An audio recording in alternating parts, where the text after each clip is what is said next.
So you actually had an interesting way you were describing the turf course. It's like taking care of a baby. You gotta feed it, water it, make sure it's got its nutrients. It gets sick too, you gotta take care of it. Does the grass cry ever? That's one good thing you ain't gotta deal with, the grass crying. It might wilt, but that's one thing you don't want to see.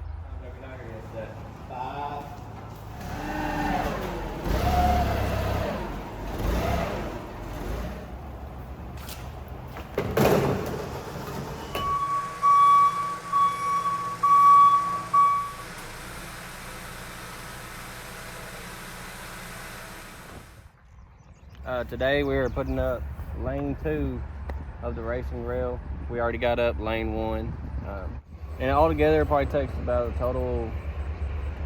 total week if you get to work on it every day. But there's a lot of parts that come with the rail. You have the stake, the gooseneck, the tees, and then the rail itself. The tees, the goosenecks, and the stakes on the wagon trailer.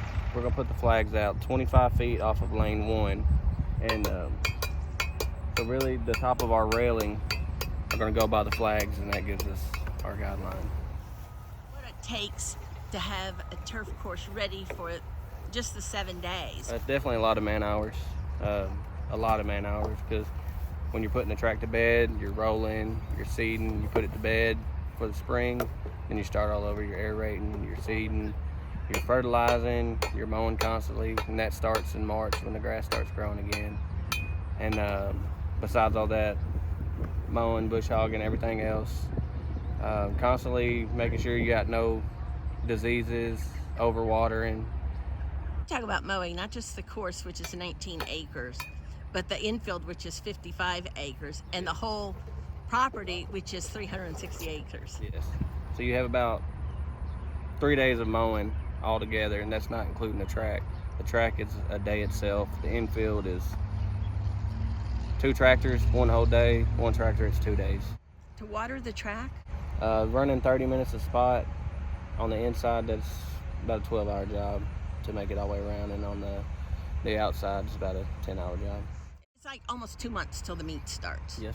Almost exactly 2 months. What does it do for you having the rail up this early?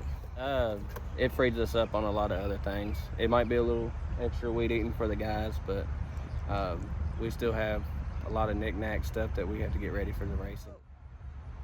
Dueling Grounds was laid down literally just in a field as Dueling Grounds in 1990. How, in just your perspective, literally grew up, seeing how the track transformed, and your dad worked here for many years. Talk about, Kentucky Downs today versus when your earliest memories of seeing the track. Oh, it's come a long way. It definitely means a lot to me. I've had my first wasp stings out here. I was probably 4 years old running around here.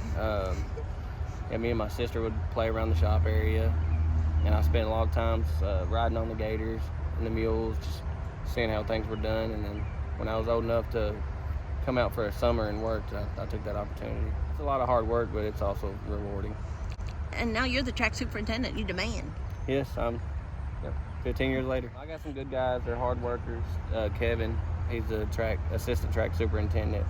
He worked alongside of me for, I want to say, 3 years, and he has the skill and the work ethic that he definitely earned his spot where he's at now. And he's a good leader, and that's one thing I needed when I come out here, was a good leader. I have Stefan Watson. This is his 2nd year out here. I met him last year when I come out to help get through live racing, and he's really showed himself as a worker. He's not afraid to put in hours. He asks questions. He likes to learn. And you also have Charlie. Yeah, Charles Collins. Charles. I met Charles. He was originally a barback.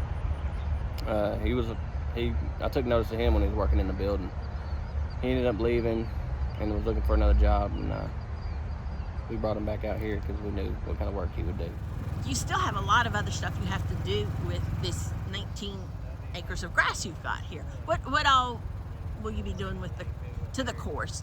Besides keeping it maintained and mowed, the next step would be our fertilizing, which we'll do it probably early August. So in the spring, we take soil samples, we send it off, and they'll gather them samples, and it lets us know what we're lacking, what we need more of, or if we got too much of anything, and they mix our fertilizer exactly how we need it. And we send them to Southern States. We have a business here, downtown Main Street. They've been They've been in our business for probably 20 or more years. And they'll come spread it, and then we'll get that dark green look that we love so much. Saltwater taffy, and then the outside oraculus.